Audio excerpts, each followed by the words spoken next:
My parents dumped me for 9 years because of my sick sister. When they finally tried to reconnect, I pretended not to know them. Hey, Reddit.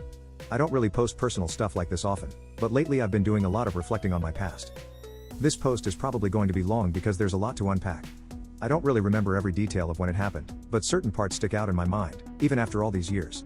I was 6 years old, and my parents told me I was going to visit my grandparents. It sounded exciting at the time because I loved visiting them. Gran always had cookies waiting, and she let me watch cartoons way past when I should have been in bed. My grandpa would take me outside to pick tomatoes in the garden, even though I didn't like tomatoes. I just liked hanging out with him. So when they said I'd be staying there for a little while, I didn't think anything of it.